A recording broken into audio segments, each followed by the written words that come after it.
それでは開会にあたりまして、一言ご挨拶。Thank you very much. Before opening, I would like to say opening remarks. My name is Hayabuchi, Hiroki, Ministry of Justice. So today's side event is titled Challenges and Potential of Social Impact Bond and Pay for Success for the Prevention of Recidivism. Kevin and Jen, we could have you here physically in Kyoto, but due to COVID-19 pandemic, we could not. Therefore, through hybrid fashion, we would like to proceed with today's meeting.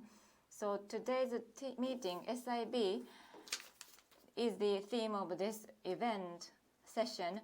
So utilizing private funding and through collaboration of private and public, we would like to resolve some problems, which is quite a new initiative in Japan. But today's side event, during the field of recidivism, how we will be able to utilize this SIB, we would like to explore the future and future possibility, given some insights from and receiving some insights from overseas as well. Thank you.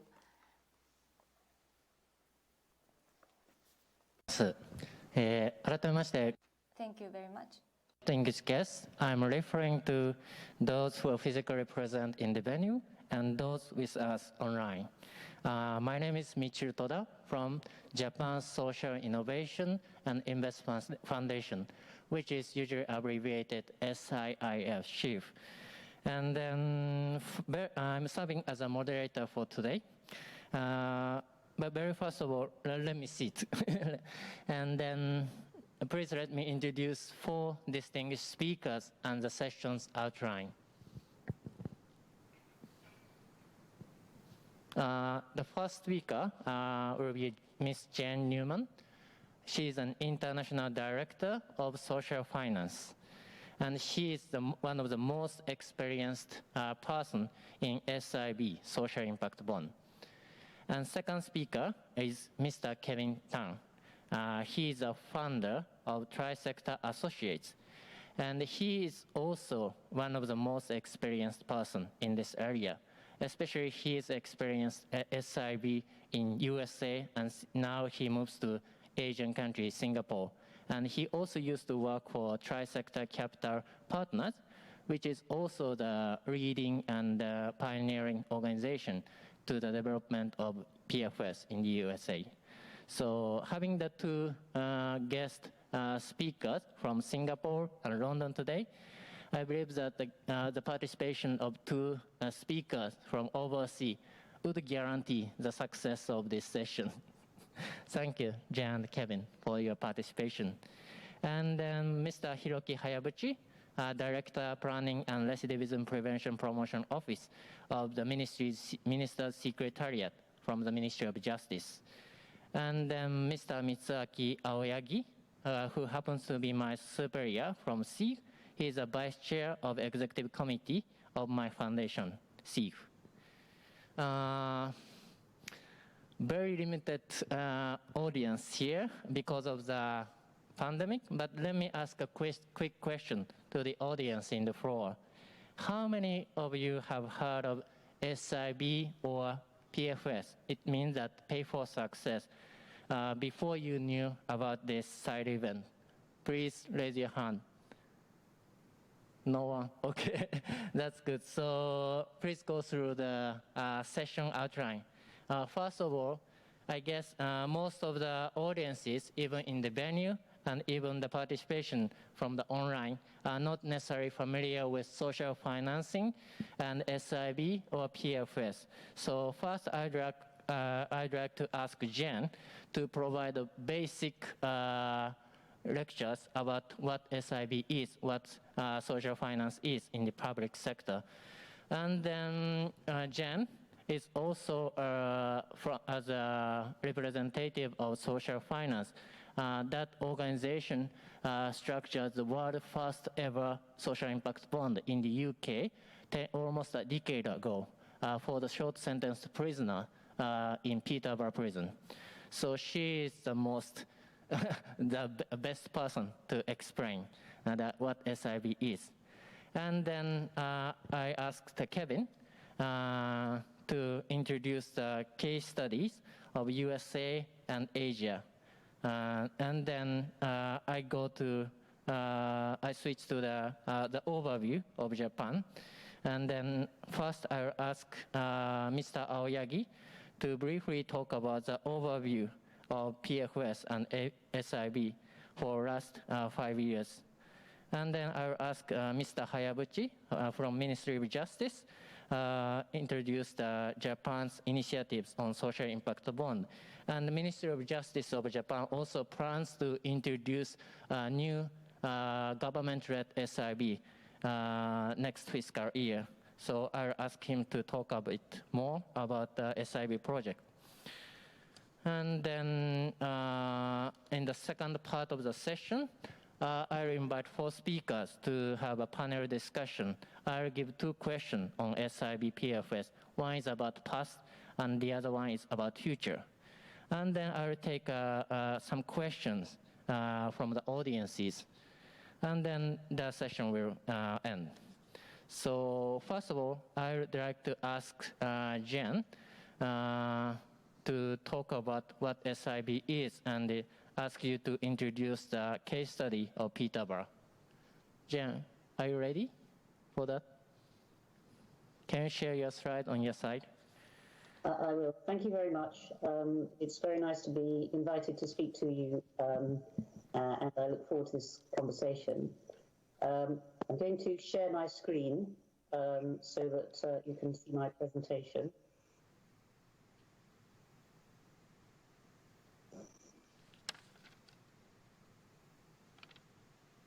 And hopefully, can you see my presentation?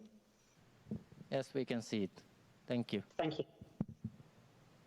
So I'm going to say a few words about social finance, my organization, to introduce social impact bonds, and to give a case study of the first impact bond, which was about reducing reoffending, reducing recidivism in the UK. Very briefly, social finance, my organization, we are a not-profit organization, and we work with the government and the financial community and social sector to find better ways of tackling social problems. We do that by bringing together partnerships between governments, between social organizations, between investors, including philanthropy, because we believe that cross-sectoral partnerships bring different approaches to how problems can be tackled. And we've done this over a number of years now across a range of different social issue areas. So the topics we're talking about today have focused on criminal justice, but also on other areas such as employment and education and so forth. Turning to social impact bonds, as explained, my organization developed this concept a number of years ago.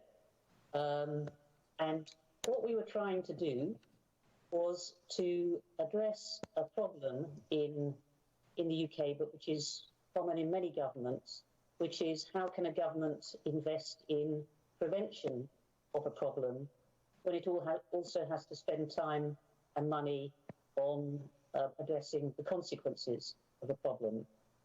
And we saw that there was a negative cycle, that if you don't invest in prevention, then poor outcomes and problems arise, and the cost of solving problems becomes higher, which means it's even more difficult to invest in prevention. And the question we were asking is, if you can bring money forward and invest early, can you then justify doing that because you will generate savings in the long run? And that's the basic idea behind a social impact bond.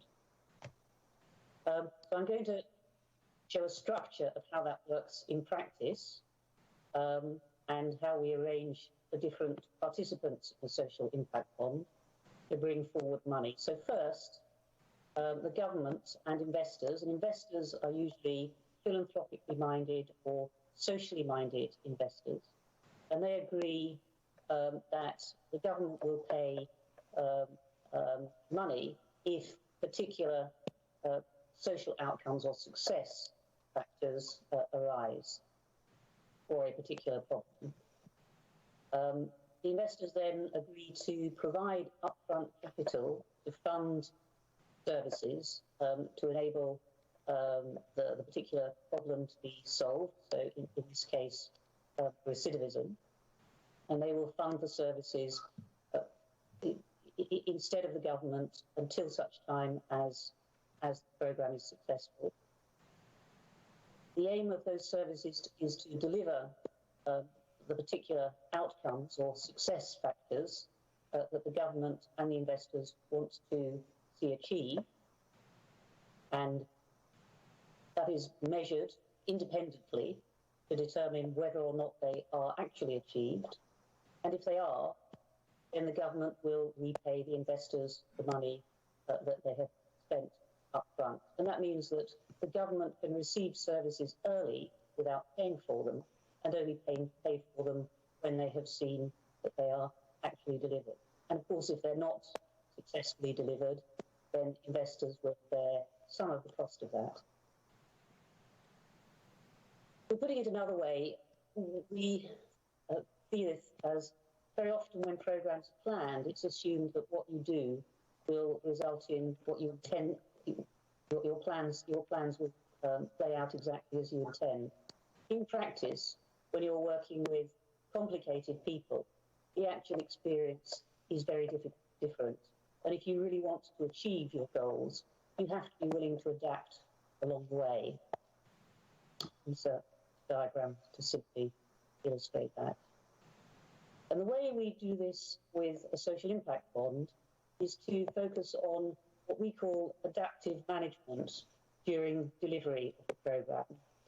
So by bringing upfront capital to the problem and aligning the incentives of the investor and the government, all focused on what you're trying to achieve, the end goal, and having finance which is flexible enough to adapt as you go, is a better means of enabling you to achieve that result.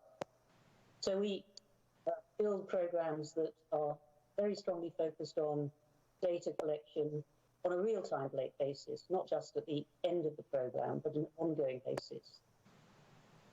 And so as the program is delivered, you'll see the results and the impact of what you're doing, and you will adapt what you're doing to focus more and more on the improving the services as you go. I mean, of course, this is an approach which is very common in private sector organisations, but in public sector delivery, the structure of funding often makes it very difficult to have that adaptive and flexible approach programs. And this is really the innovation that lies at the heart of a social impact bond.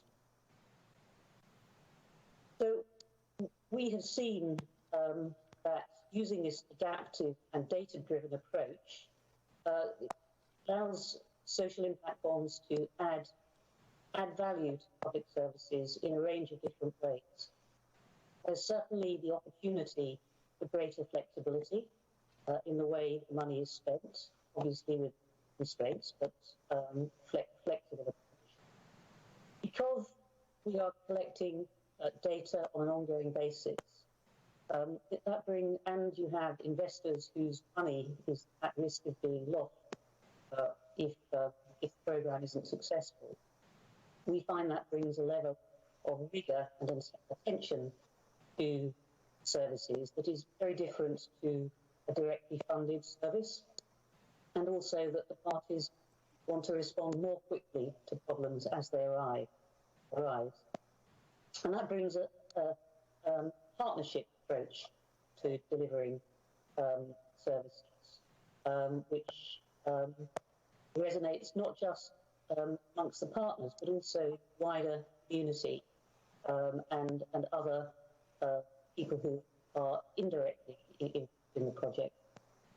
The focus of this work is always client-centered. What is the problem we're trying to solve, and how can we solve it for people, support people who need our support? And as I've talked about, it gives an opportunity for early intervention and gives space for innovation in the way programs are delivered. Social impact bonds of this type aren't right for all types of social problems. You need a specific set of conditions, but they work well for complex problems, but where there's a clear positive goal that you're looking to achieve. They work well where there are potential ways of tackling a problem, but they might be innovative or unproven. So the risk of putting public money into an unproven intervention is more difficult.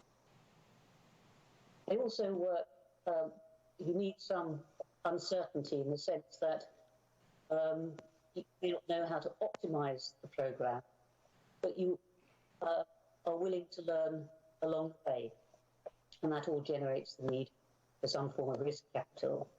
But there are other things that are important in that you have to be able to measure success.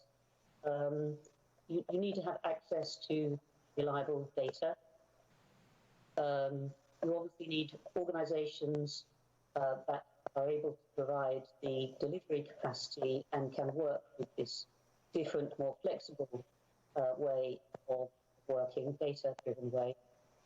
And you obviously need to have social investors willing to put their money at risk and be in partnership with the government and investors, philanthropic donors, perhaps, for whom it must be a priority. So before I turn to the Peterborough Social Impact Bond, I would just say that now across the world, social impact bonds are being used to tackle a whole range of different social issues. Here are just some of them: youth employment or unemployment, homelessness, problems with children and families, early education, and with older people, and of course criminal justice, which I will talk about. There's now approximately 200 social impact bonds that have been launched across the world using this kind of methodology. So I'm now going to turn to the Recidivism case study from Peterborough Prison. That's the world's first social impact bond. Peterborough is a prison about 50 miles north of London. And the problem in that prison for short sentence prisoners, that's people who are in prison for 12 months or less, not serious crime, but frequent crime.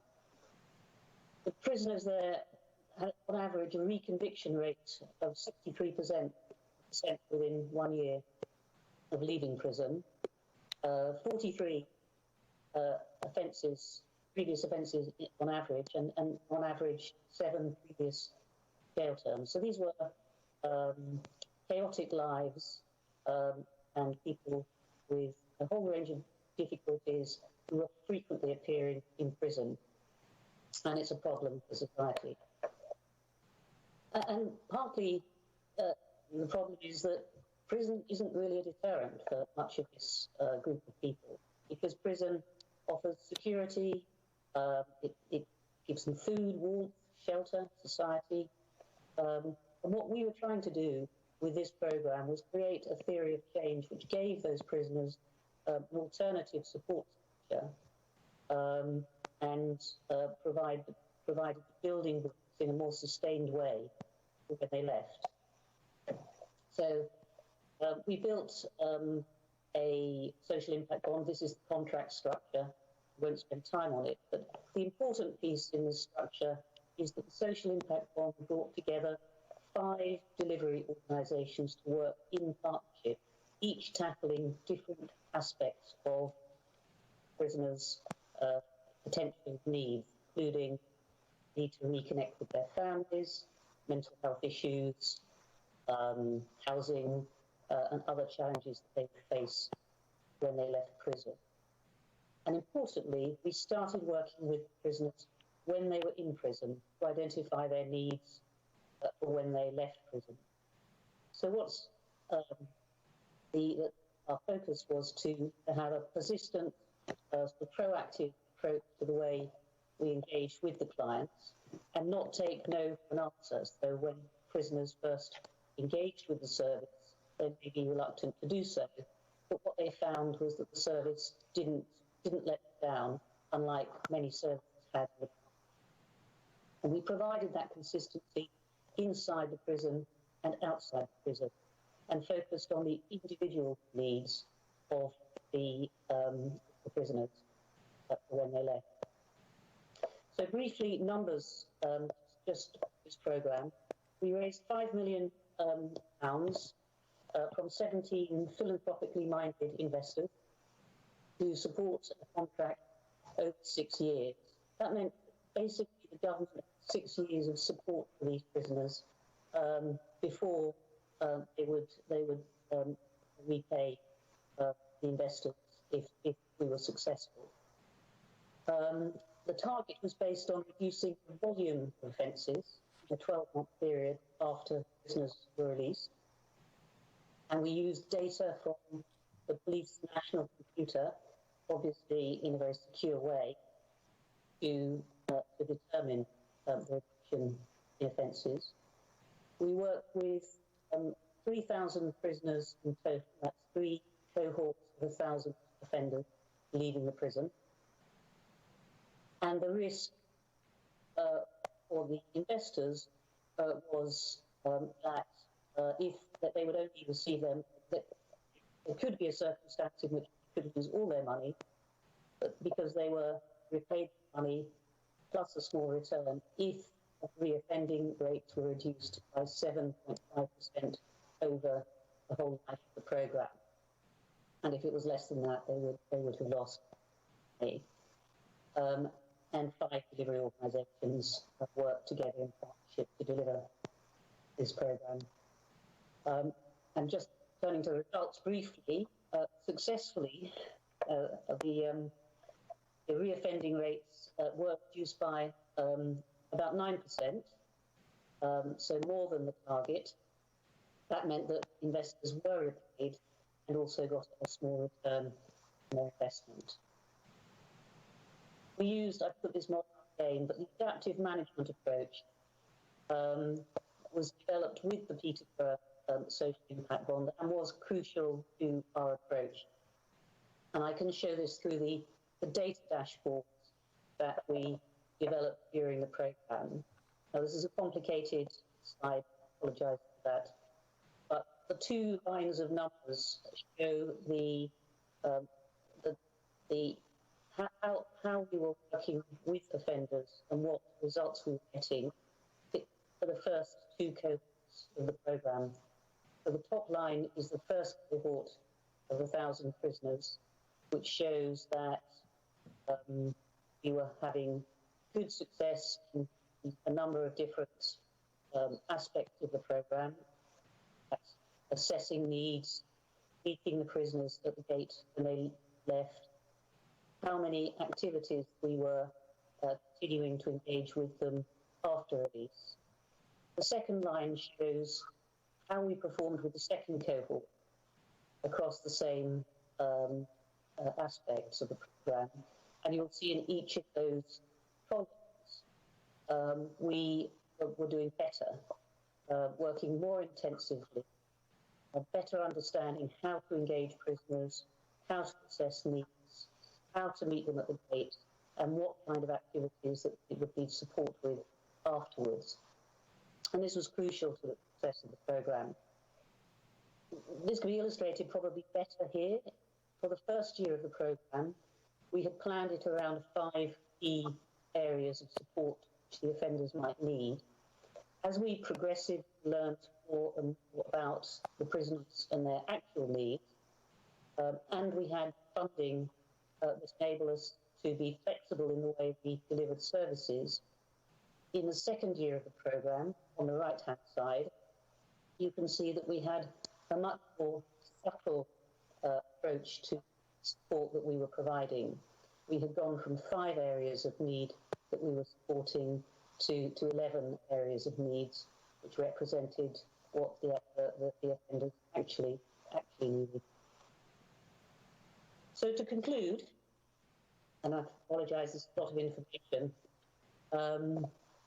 So I think the social impact bonds are good and do support complex problems in the right circumstances.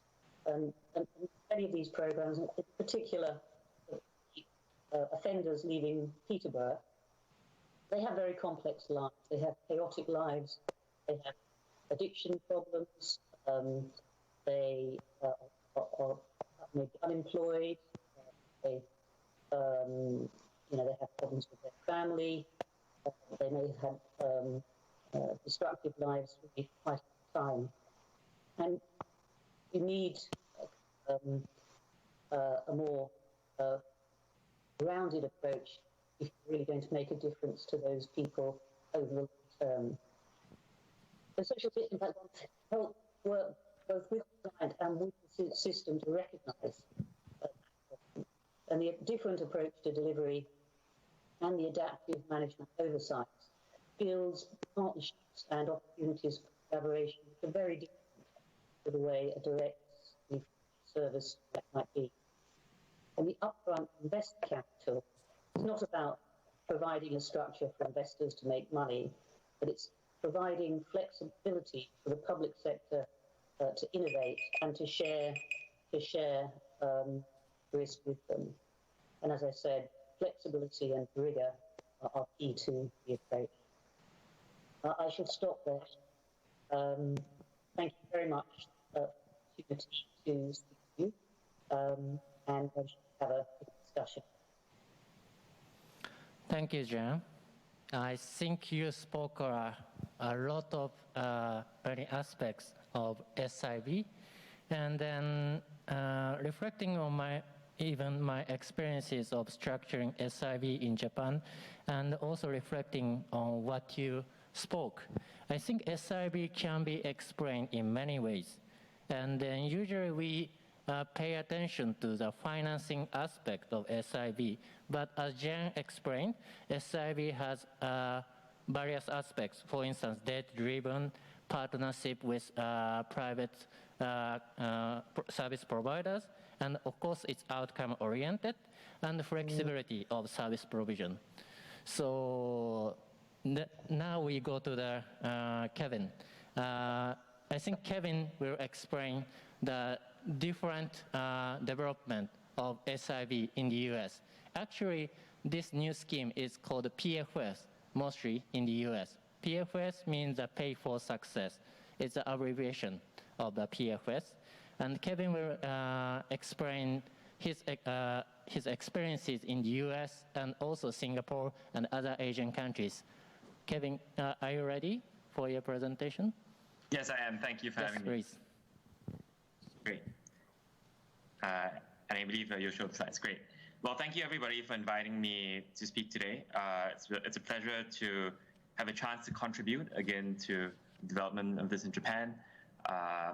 SIIF, I think, had invited me back in 2017 and 18. And it was a real pleasure to see this movement get spread to Japan and develop in its own way there. So what I'd like to do today is share my observations about one simple question, which, if you go to the next slide, is this. Why are people using pay for success from a policy perspective in different areas? And what's interesting about the pay for success model, the social impact bond model, as Jane very aptly described, is that everywhere I've seen it used, it's used for a slightly different reason. And so what I'd like to share today are what I've seen in both the US and Asia. Good, next slide. About how pay for success is used on the one hand in the US and in Asia. If you go to the next slide, please. So I myself had a chance to see how back in the US with a firm called Third Sector. They were trying to take what had been developed by Jane's organization in the UK and change that to what fit the American context. And I did that with a firm called Third Sector. And a few years ago, with the help of the Singapore government, came back to Singapore to try and see what the right way to use this in the Asian context might be. So since then, we've just launched the first social impact bond in Hong Kong, which I'll share a bit more about. And I'll also share some of the first projects that we launched in the US to do with recidivism. Next slide. So in short, what I've seen in both of these contexts is that in the US, this model was used with a stronger emphasis on rigorous evaluation and outcomes-based funding. And in Asia, I've seen a stronger emphasis on innovation and public-private partnerships. Let me share more. So where this started in the US back when I was at Third Sector was, if you go to the next slide, that if you look objectively at government spending, government is by far the biggest spender. Next slide, please. For example, what you see over here are the three biggest areas of spending in social issues. And the gray bar is government, whereas the blue bar is philanthropy. And what you see over here is that government is by far the biggest spender, between 15 to 35 times the philanthropic spending in each issue area. But if you go to the next slide, the problem is that it's not that we don't use data or measure in the normal way of doing things. It's that when we use that in the normal way of doing things, it's a one-directional flow of information from resources being deployed in a top-down manner, services where you don't really understand whether or not the outcomes being achieved, and the data is collected, but it's mainly for compliance purposes. Next slide, please. What we're trying to do is to move towards a future social sector delivery model where it's a two-way flow of information, where what we discover can be used to change how we deploy resources, improve services, as Jane mentioned, and the data isn't really used for compliance, but also for performance. Next slide.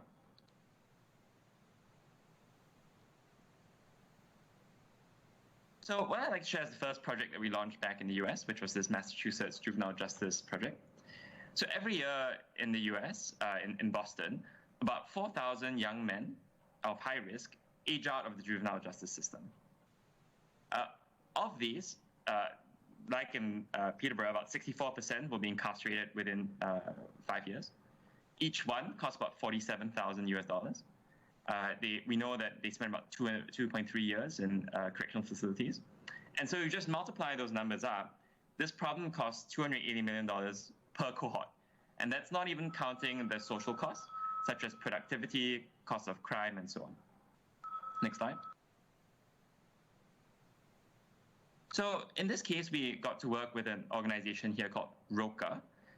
ROCA was delivering an extremely intensive model, but also a very effective model. And it was an intensive model that lasted almost for 4 years, that provided very intensive engagement, behavioral change up front, and then also long-term follow-up.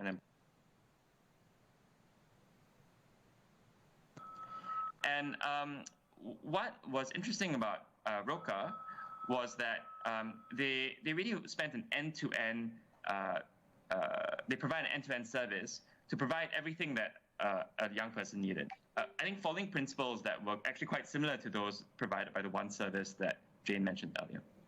Next slide. In this particular case, what made ROCA such a good fit for this Pay for Success project was a couple of key factors. First, they were targeting a beneficiary population that was high risk. ROCA had done some internal studies, so they knew that they had some sort of impact. ROCA itself had a strong emphasis on using data.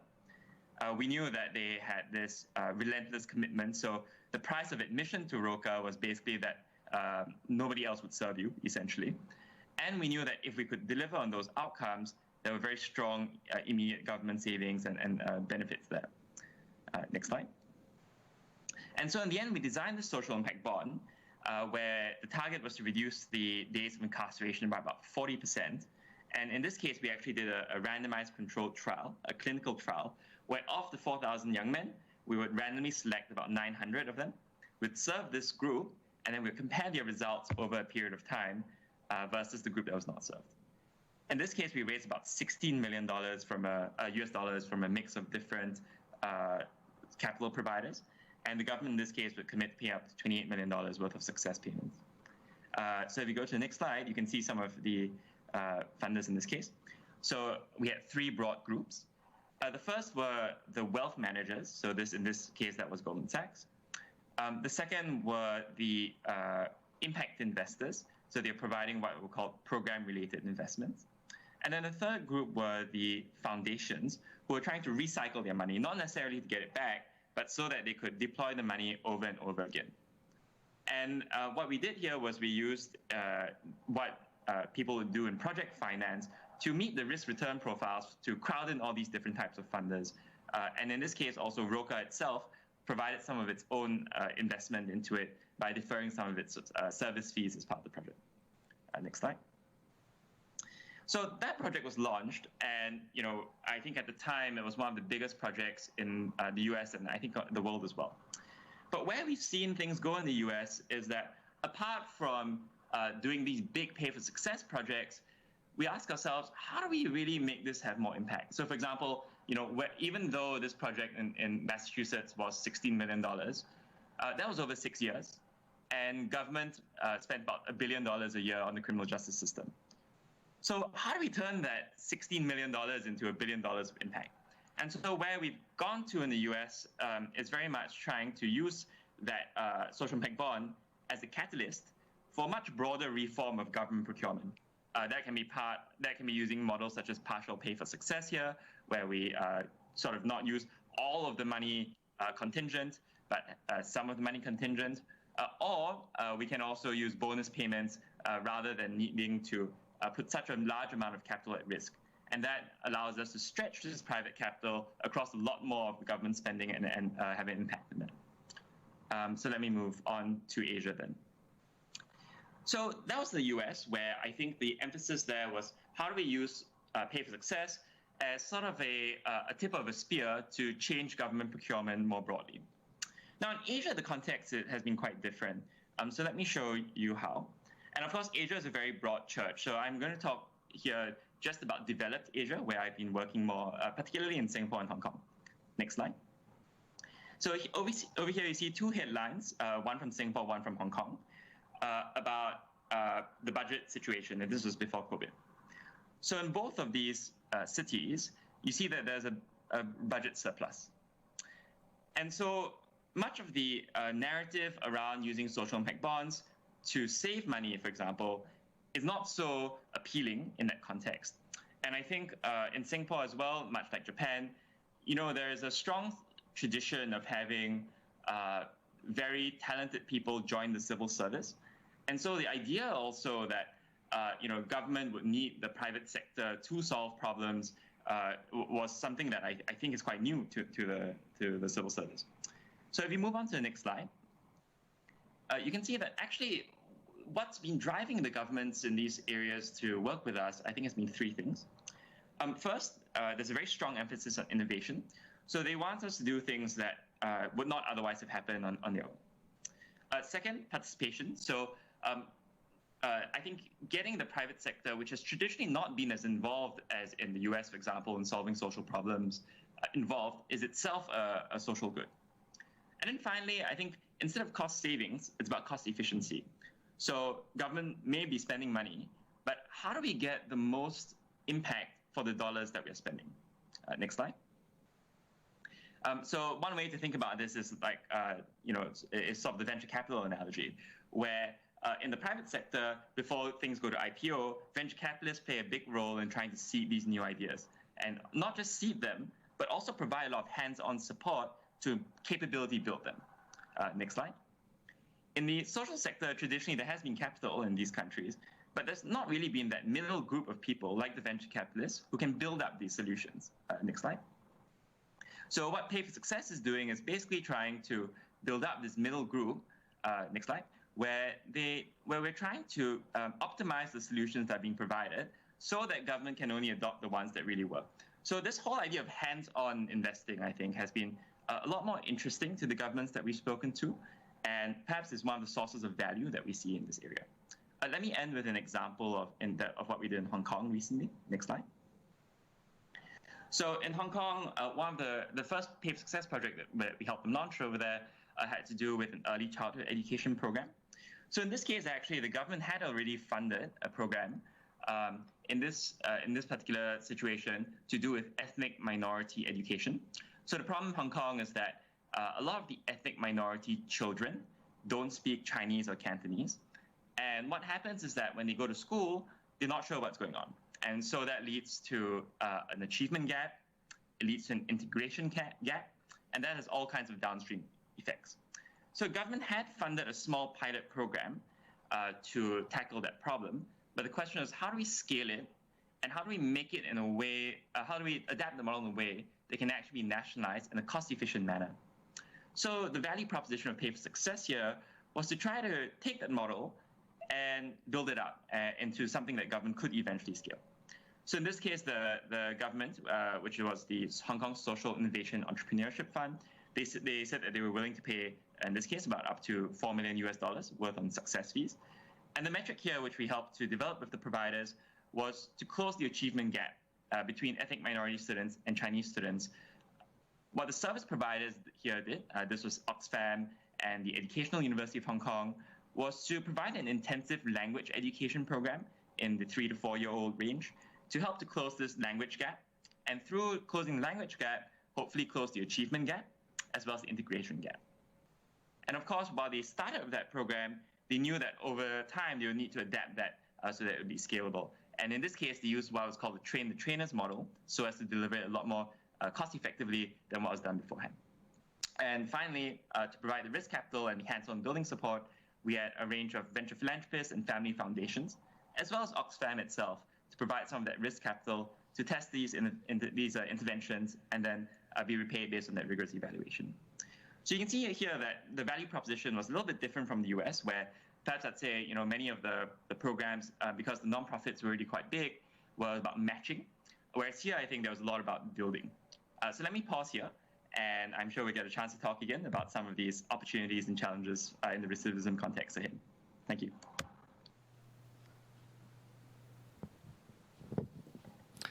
Thanks, Kevin. Thanks for sharing your experiences of PFS in US and East Asian countries. And actually, I'm honored to read your presentation slides beforehand the sessions, but to be honest, I was very much moved by the experimental and innovative attitude of the US and the East Asian governments. And then also, I'm glad to hear that you already touched on the policy implication beyond SIV. That is the things I want to explore more with panelists and audiences in the Q&A session. The SIV is more than SIV, I would say. It has some implication beyond SIV. So we'd like to shift our focus to Japan. So first, I'd like to ask Mr. Aoyagi. He's my superior from SIIF, to introduce the overview of the development of SIV and PFS in Japan. 青柳さん、それでは日本の SIV の現況を紹介お願いいたします。はい、では私からですね。Okay, thank you very much. So from my side, SIV in PFF trend of Japan is going to be given from my presentation. So it's been 4 years since the startup of SIV in Japan, and we would like to recap the past experience. So this is a Japanese archipelago. SIV PFS in Japan, we've been experiencing 4 years. And it was June 4 years ago. First, SIV is Hyogo Prefecture, Kobe, and also Tokyo Hachioji City. Healthcare field of SIV is the first one.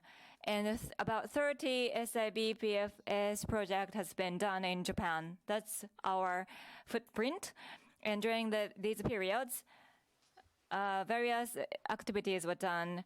2019, 1.5 years ago, SIV SIP was promoted by the government document, and the Cabinet Office has a special section for that. On your right-hand side, this is the SIB PFS chronology in Japan. 2014, we had first program, I said, but 2 years back, at the bottom, in 2015, our mother of a foundation, a related foundation called, did a pilot project in Kanagawa, and various regions, Yokosuka, Amagasaki, and Fukuoka City in Japan. And also, a case in Peterborough prison was also learned from ourselves. And this pilot, we did not involve private investors. But 2 years later, Kobe SIB was first introduced. And these 30 cases SIB in Japan, what kind of a field we are doing this, and what is the scale of this? So this is the overview. First, let me talk about the field. Today's theme is prevention of recidivism.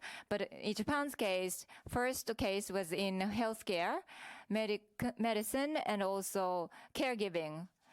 That accounts for 70% of all. Why? Is because that we've got accumulation of data. What kind of intervention could work? So that kind of information or data, we've got lots. So even before introducing SIB, we've got lots of experience, and we've got lots of experience. That's why.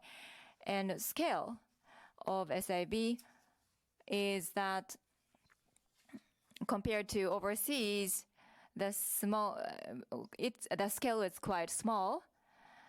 You can see on the center of the slide, 0.1 to 0.3 million in US dollars. That's the scale of our project.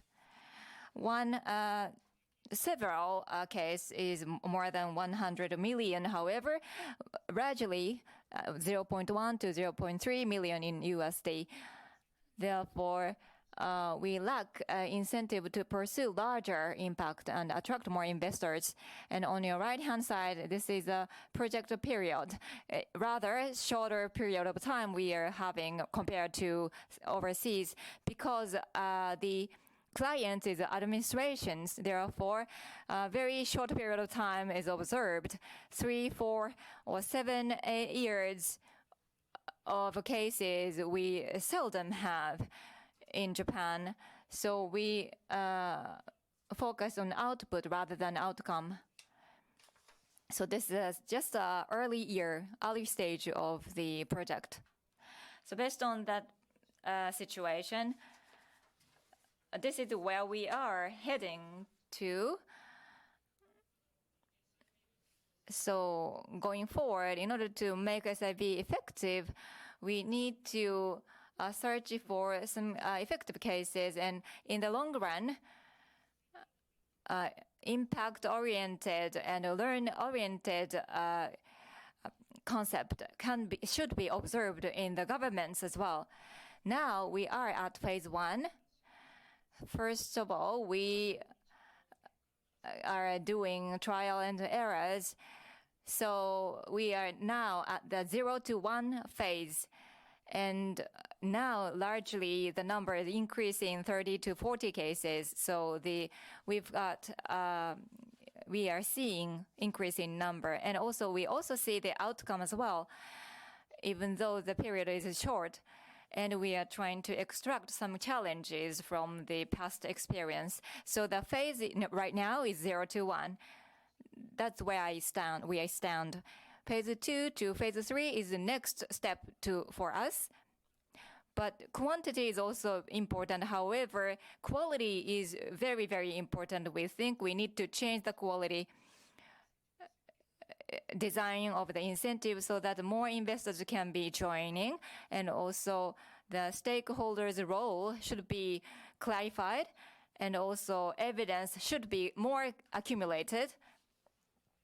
And I would like to touch upon later on in detail, but in order to structure the evidence, we need to have platform or dedicated organization to do that. And last phase, including ourselves, but the public services has to have more impact-oriented concepts or that kind of behavior change is now required. So in the phase 4, including public, but also private as well, we would like to push forward with the more dynamic activities nationwide. Lastly, for the first 3 years, what we found in SIIF, and we compiled 2 reports last year. First one is towards the realization of performance-oriented public services, review of the introduction period of PFS-SIV in Japan. And second one is the 30 cases that has been done in Japan. We have done case studies for that, and we learned some challenges from that. And these researches can be downloadable from our website free of charge. So if you would like to, please do so. So that's all from my side. Thank you very much for listening. Thank you very much, Mr. Aoyagi.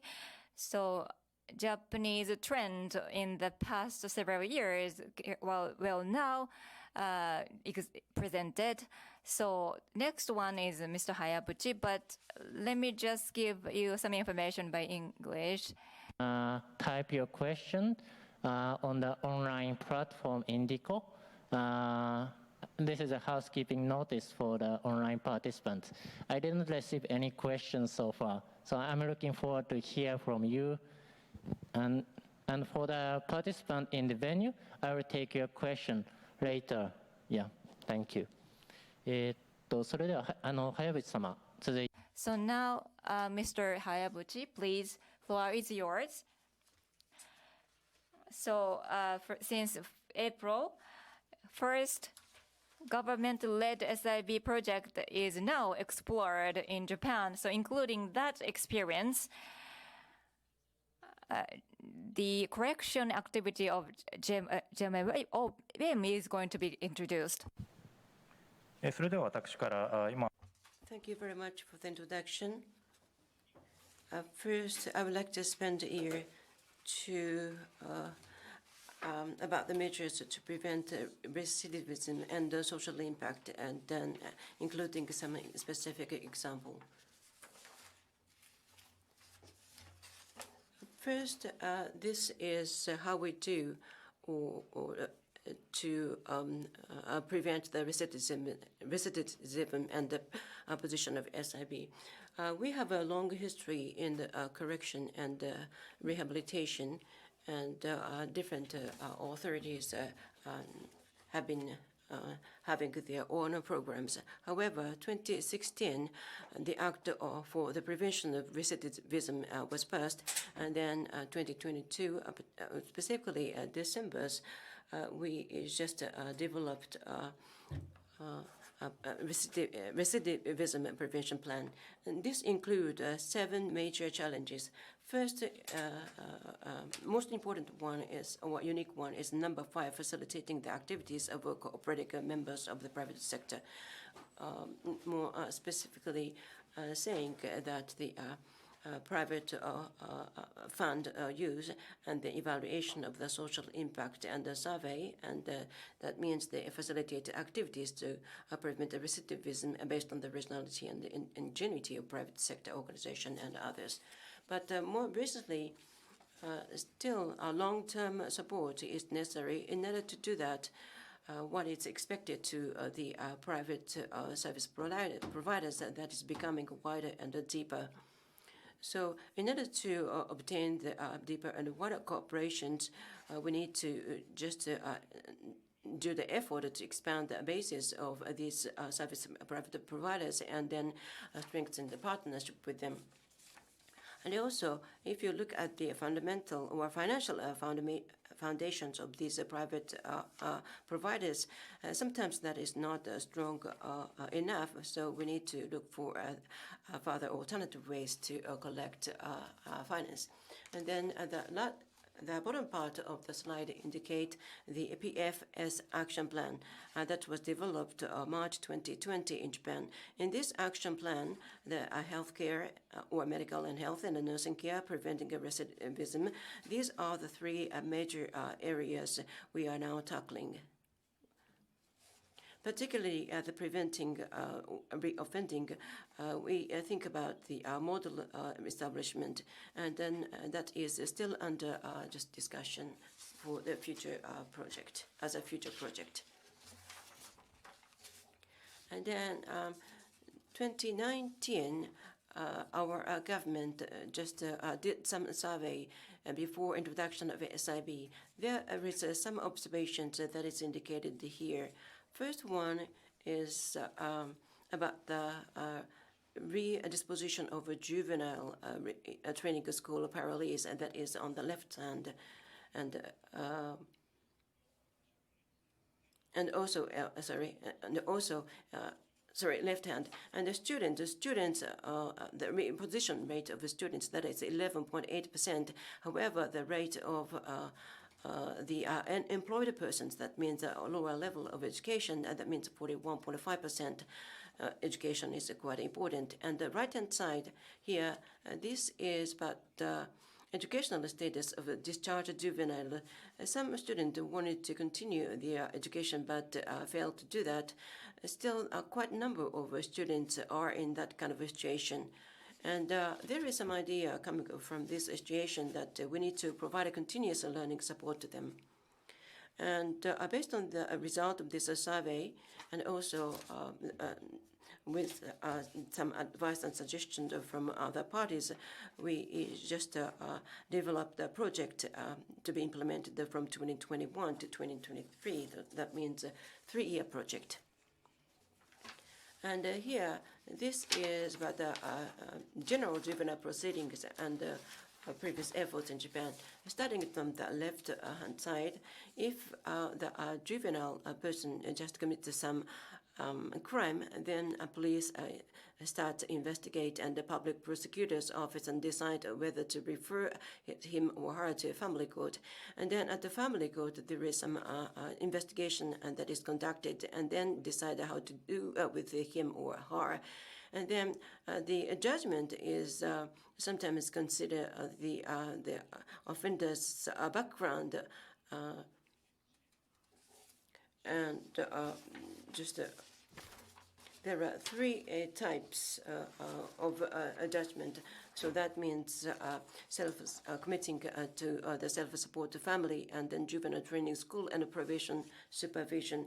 And then at the juvenile training school, we are going to just provide the training, just normal life skill trainings and education as well. And then to the future, the education is also just incorporating how they can live in a normal community. And if the living environment after release that is considered well organized, then the head of the juvenile training school requests to conduct a trial release of that particular offender, the juvenile offender, on parole. And then the community just support is quite necessary. That is provided the hogoshi, and then the rehabilitation or probation officers. They are working together to support and facilitate the reintegration of the offender. And then these services will be just provided up to age 20 of the offender, basically. However, if we decide that there is no more need to just place them under the probation, then they can be just set free. So in actuality, sometimes the probation period is less than 6 months or shorter than longer than that. It depends on how they behave. And then at the Juvenile Training and the Probation Office, there are different kinds of support provided. And then this is just a focus on the educational support and then explaining what we have done so far, left-hand side of the slide, particularly at the juvenile training. According to their education level, the just normal school the secondary school equivalent education that is provided, and in order to just facilitate the reintegration to the school life, information is just provided to these offenders after release. If they want to have them. And then at a probation office, BBS Association has some important role to provide educational support to them. However, when we just look back what we have done, yes, there are some challenges or there is something we can improve.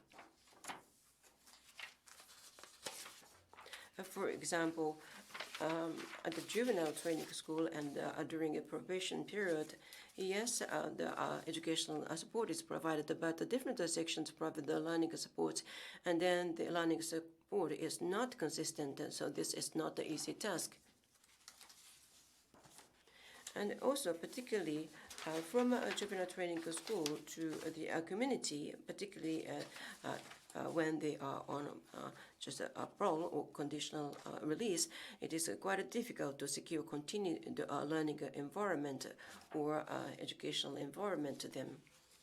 So based on these kind of challenges, and also in order to efficient use of the public finance, we would like to just work together with private service providers to do this. And from 2021, we would like to just start the learning support scheme through SIIF scheme. And then this is a very busy slide. Sorry, I wanted to just put every information into this one single slide. But the left-hand side, the red one, that is the intervention from the Ministry of Justice. And then the right-hand side, that is by the private service providers. And this time, there are some new project or a scheme we want to do. Even from the juvenile training school, we want to start the educational support to them. During juvenile training school, we would like to just evaluate or assess the educational level or knowledge level of these people, of these offenders, juvenile offenders, and then select out the good candidates for this program. And then even from a juvenile training school, the learning educational planning and a specific support plan that is developed and that is continued even after they are released from a juvenile training school. And then probation period, even after that, the private service providers continue to provide services of education and the learning. And then how long we want to do this?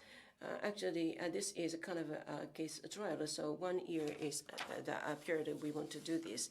And based on this kind of a scheme, as you see here in the bottom of the slide, even after they release the correction facilities, they can continue the education in a consistent manner. And even after a probation period, and then completion of the criminal procedures, they can be just enjoying a good learning environment as well. And then so far, Japanese government want to do this kind of a thing directly, and there is no involvement of SIB, prevention of reoffending and others. And this is the first SIB project overall by Japanese government. Of course, there are many challenges we need to improve or just review. So I am looking forward to the further input from today's sessions of participants. And then here are some challenges. There are 3 challenges, I believe. First one is the setting of appropriate performance indicators. At the present moment, Yes, we want to just set up more objective indicators. So the rate of juvenile who continue learning, that is one of the indicators we are now thinking about. And then outcome indicators, the achievement of educational goals set in the support plan, that may be one. And then the delinquency rate, that is another one we consider. And the second challenge is the selection of appropriate private service providers. So far, in this field, volunteers and then small-scale NPO members have been playing this kind of roles. However, this time, the private companies are or can be private service providers in many cases. That is still difficult. I don't know well about other countries, in other countries, how they do that. However, at the present moment, there are very few number of NPO who can work this kind of role. And how to select this one, this is still a future challenge, what we have to do. But there must be some motivation or incentives for different private sector companies or providers who to be just willing to join this kind of a program. And challenge 3, that is the consideration of fund providers. And a basic concept of SIB that is explained already in the first presentation, but based on the fund, actually the private service providers just do or offer other services, and then eventually based on the outcome, the money or investment that is returned, and then perhaps a private relationship is quite important, but investment money, how the private service providers can just use this fund specifically, and what kind of thing the government can do as a commissioner. So there are still many problems we need to just answer. And SIG and then impact SIG and investment, we have received some interest or inquiries from private companies already as private service providers, but we would like to continue to seek out the best way of just doing this first SIB in Japan. So that's all about my presentation. Thank you very much.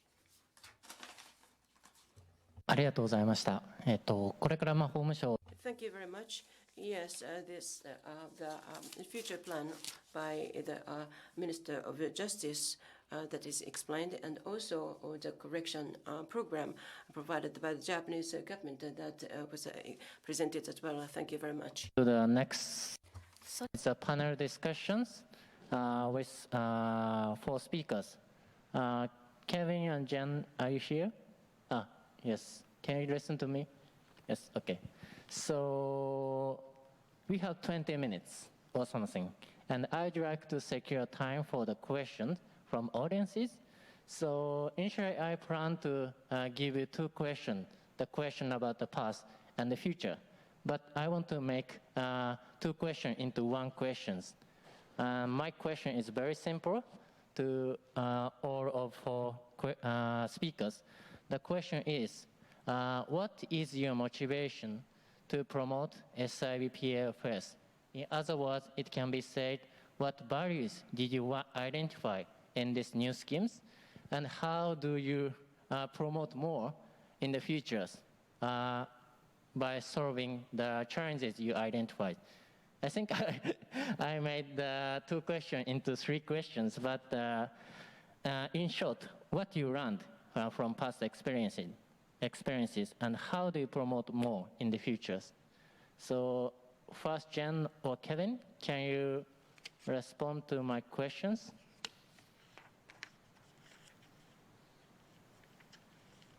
Does Kevin want to go first this time?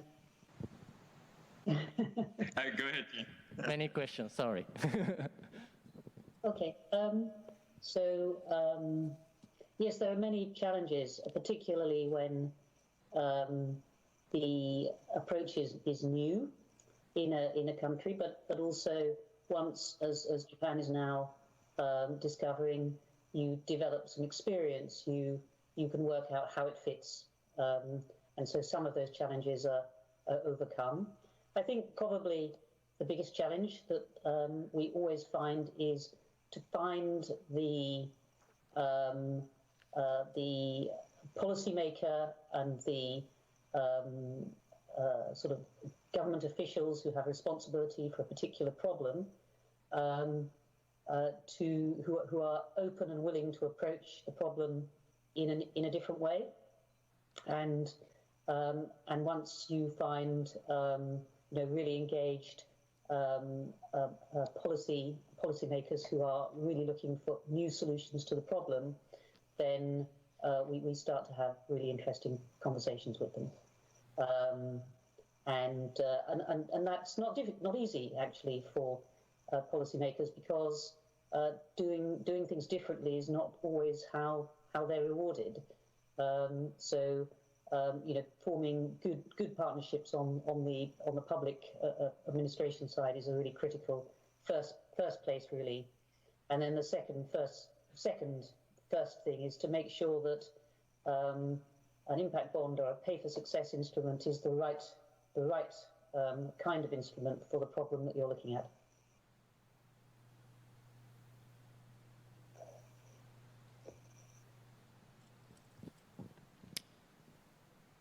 Thanks, Sam, for your policy implications. And Kevin, do you have your answer to my question?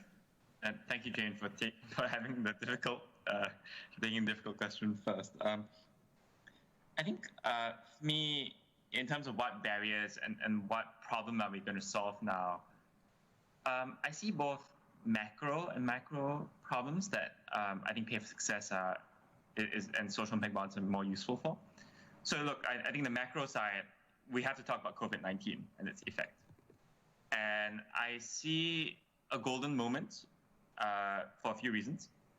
I think COVID-19 has made government finances more stretched than ever. And not just money, but also bandwidth. So there's an increasing desire to try and partner up. And on the private sector side, I think there's been an awareness both by companies and by the wealth owners that they have to participate in solving social issues. Likewise, I think on the social sector side, even the big organizations who've traditionally been getting government grants and are quite comfortable in doing that, are seeing that their traditional funding sources, even on the philanthropy side, have been diverted towards COVID. So because of that, I see a golden convergence of people across different sectors who want to try something a bit different now. And I think the question is how, and what social impact bonds solve and pay for success solves is a very structured approach towards that kind of effective cross-sector collaboration. So I think that's the macro perspective. I think on the micro perspective, what I'm also seeing is that actually a lot of the developed governments are starting to talk about, in recidivism, aftercare and going upstream and solving these problems outside of the jail. I think that's a good thing, because it means that a lot of the basic services are now being provided by government. The problem then that Pay for Success can help solve is, how do we keep pushing that policy frontier now that we've done some of the easier stuff? So I think that Pay for Success could help us solve things like, for example, what are the new target groups that you might need to serve? Say, I heard earlier about juveniles, but maybe also elderly, which I see as a problem in Japan. Maybe it's about different crimes, for example, drug crimes. Or perhaps it's about trying very different services versus what would ordinarily have been done in government. So I think from a micro perspective, I see an opportunity for these new tools to be used to keep pushing the frontier now that the government has solved some of the basic issues, as I think it should. So because of these two factors, the micro and the macro factors, I do see quite a bit of promise for trying some new things here, especially in the field of recidivism.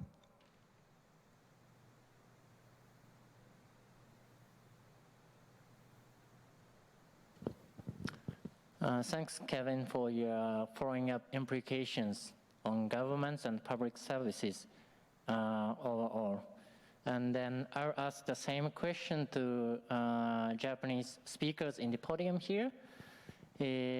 青柳さん、早淵さん、どちらから So Aoyagi-san, Hayabuchi-san, so whichever is fine, but maybe like for the legal department, Ministry of Justice, maybe you're in the future, you're going to move on. So SIB, this new scheme, what kind of meaning did you see? And in order to develop where there is a challenge, how do you think? May I? So let me answer. And the challenge and the moderators, Toda-san moderator's question is like, what's the attractiveness? What's the charm in it? And why do we, we're working on it from 5 or 6 years ago and this SIB is an impact in order to creation the impact of outcome, giving impactful outcome in a positive way. It's a new scheme. And the procurement, the side, the government, Japanese government, that within the existing rule, we would have a purchase order and create those projects. That is the case. So we are less resilient and flexible. So essentially, the private sector's innovative sectors, the sector, we could have results and see how it goes. But the flexibility was sort of injured, damaged in. As Jane-san has mentioned, adaptive management is required. And adaptive management is still done, this value or expectation here. And in the public sector, they tend to prefer like the impact is preferred. The outcome should be pursued. And sometimes there will be a mistake and a failure, but we have to learn. And that is all we need.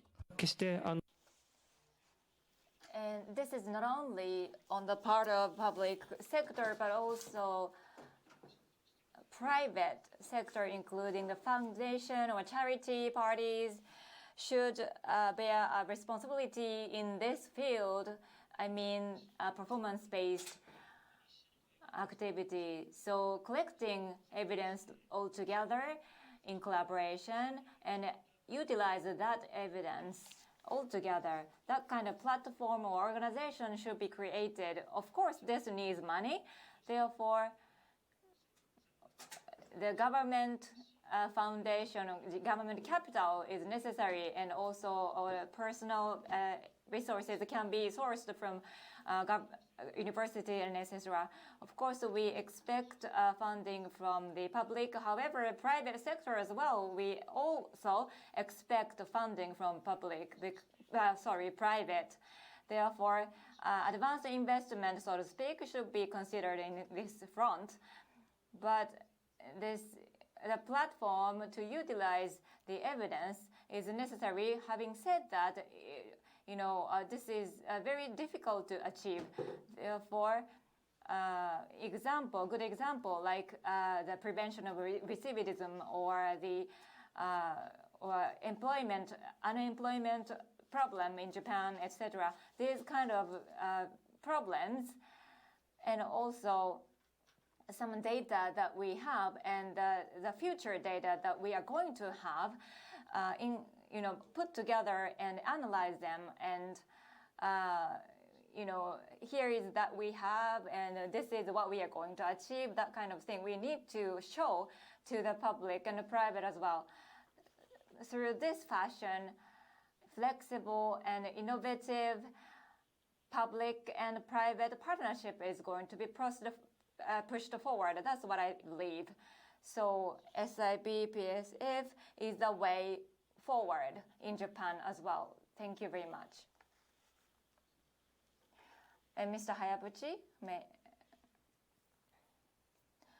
well, from the point of view of the public sector,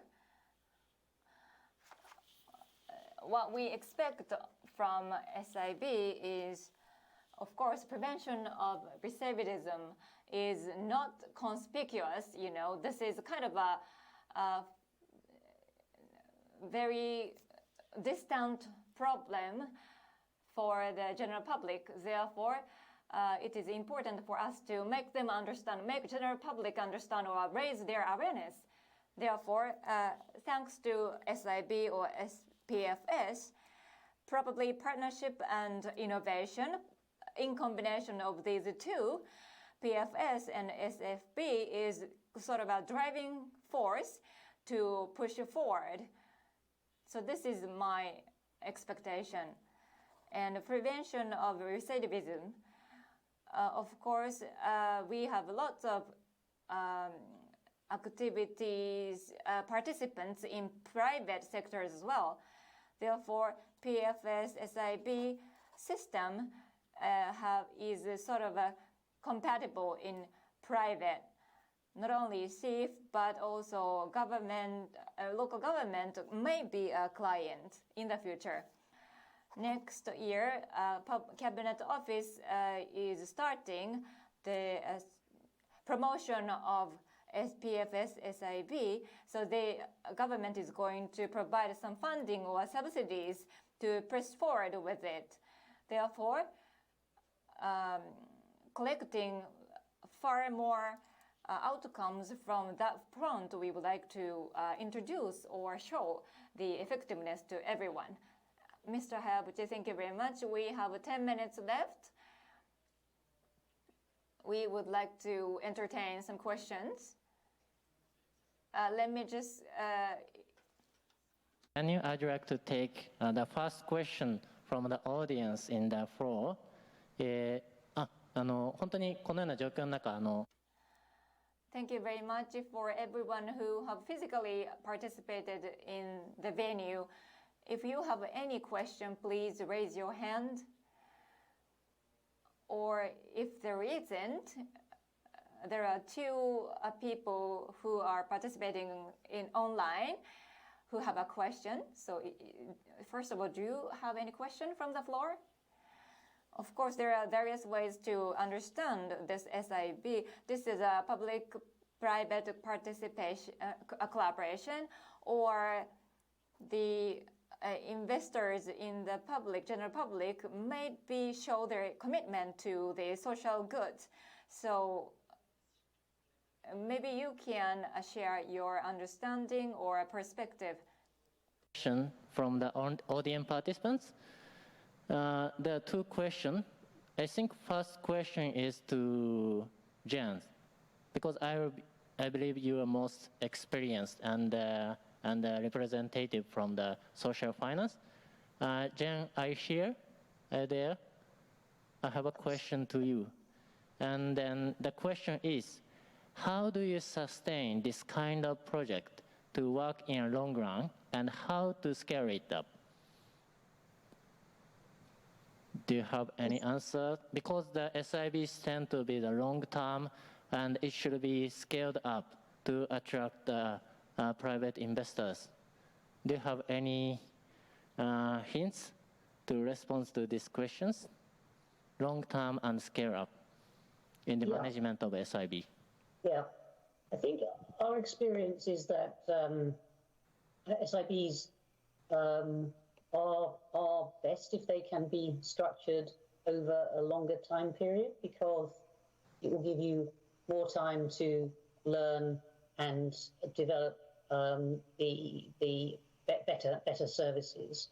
So usually we try to structure programs for a minimum of 3 years. 3 to 5 years is ideal, but it depends very much on what the problem you're tackling is. And I'm very interested in the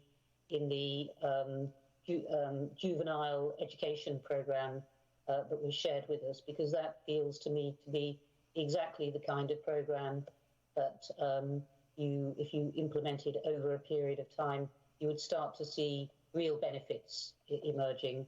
As you learn and test different ways of doing things and start to embed that. But it means in order to do that, you need support of the right kind of financing capital. So enough private sector risk accepting capital to support, be that foundation or risks sharing with a provider or other forms of capital. So that's really an important point for sustainment, really, is to have that upfront capital. To scale, we have seen different routes to scaling. in SIBs in the UK and internationally. And one approach is to bring forward a fund to support multiple projects from the beginning. That is a way to scale the approach, because that means that you can be more strategic. Instead of having just one transaction, you can think about a program of transactions. And the other approach to scaling that we have found very important, because these are public services, is how you use the mechanism to engage in a longer term discussion with the public sector about how the services might be incorporated into the national provisions. So we are working on programs, for example, with people who have serious mental health problems and how to get them the right kind of employment support. And those programs, after 2 or 3 iterations of quite small SIBs, have built up a body of evidence that have enabled us to talk to the public sector about bringing those services into the national health system and be part of the services that are available to people with those problems. So 2 approaches to scaling.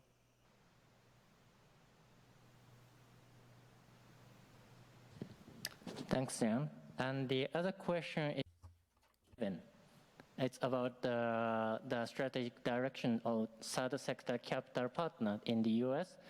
But I'd like also take final remarks from Kevin and the rest of 3 speakers. So I'd like Kevin to include your response to this question in your final remarks. So first I will read the questions. So Kevin, you mentioned in the US, the third sector capital decided to more focus on using SIV as a catalytic instrument to enlarge an impact. Can you elaborate more on that point? What did you actually do with and other than SIV? How did you make an SIV more than a single project towards systemic change? This is a question to you. So please include your answer in your final remarks. So this is the end of our session. And then I'd like to ask again all speakers, Jan, Kevin, and Hayabuchi-sama and Aoyagi-san to give a final remark, to give us a summary of what they have you discussed in this event. Maybe in 30 seconds or less than 1 minute because of the remaining time. So Kevin, can you go first with your answer to the questions? Sure, happy to. So the short summary of what I've said is it's important to be clear what the policy goal is for social impact bonds so that you can tell whether or not it's successful or not. And it's not going to solve everything, but it can be very powerful when correctly used. Concretely, to answer the question that was posed to me, for example, back in Santa Clara County, which is Silicon Valley, we did a social impact bond on mental health. And as part of that, we helped to connect all the different data sources from the jail, homeless shelter, mental health services, and so on, to evaluate whether or not the outcomes of a mental health prevention intervention was doing well. Now, what happened after we did the social impact bond was the government said, look, this was great. Why aren't we using the same kind of measures for all the rest of our spending, not just the social impact bond? And so from there, we then moved to help the government to think a bit more broadly about how to incorporate these kinds of incentives to your non-SIB sorts of funding. And so that's one way in which you can move from a single project to a much larger scale. Thanks, Kevin. And Jen, do you have any final remarks or message? Yes, I suppose the message I'd like to leave behind is that SIBs, I think, can be very powerful instruments when they're used in the right circumstances. And for us, that means often complex problems, often for quite small cohorts of people with those complex problems, and very often where the mainstream services don't reach them or can't quite adapt to the complexity of the different issues that they face. And bringing a partnership solution around those problems can be very effective. But I mean, I also want to leave with you the thoughts that, you know, they're about learning and adapting. They're about using private capital in partnership with the public sector and the social sector, and about a structure that is designed to be flexible and allow you to innovate. I do think the secret sauce, if you like, of a social impact bond is the way that that flexible partnership drives an adaptive learning approach and embeds that partnership. And I think the last thing to say is that I do think that the social impact bonds, or the approach, is part of the future for public sector services. Some of the challenges we do face as a result of COVID does mean that governments are going to need to find different ways and different partnerships to provide kind of sort of support the services.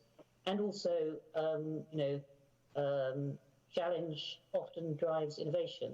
And this is an opportunity if we can bring the money together in efficient ways and have mechanisms that enable these structures to be put together efficiently and quickly, then they really have a place in the landscape of public services. Thanks, Jen.ここで最後にSo lastly, I would like to just ask for some comments from the two presenters here. First, Hayabuchi-san, please. Yes, thank you very much. Yes, I just wish to have a more discussion with Jin and Kevin, but anyway, as I said in my presentation, from the next year, yes, Japan's first SIB project is going to start. I'm not sure what kind of impact or outcome we can get eventually, but we would like to start with enthusiasm based on a lot of input I received here. Thank you very much anyway.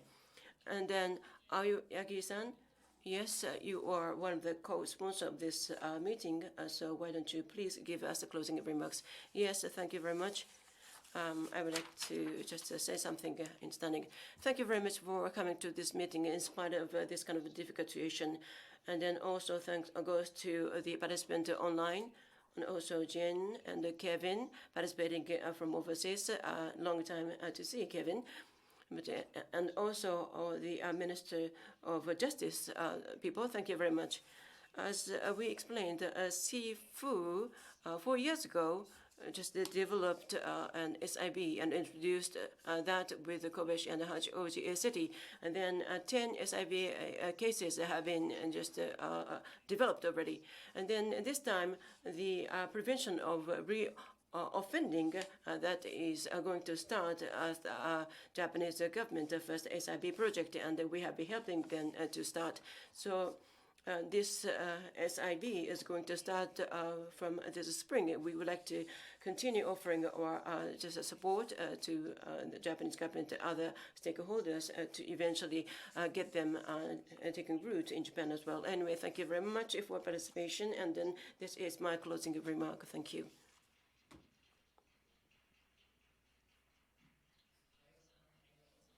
Thank you very much, Aoyagi-san. And I'd like to thank you for your participation. Lastly but not least, I'd like to also extend my appreciation to all the people behind this event, such as our organizer, our speakers, and our translators. Please clap your hands. Thank you.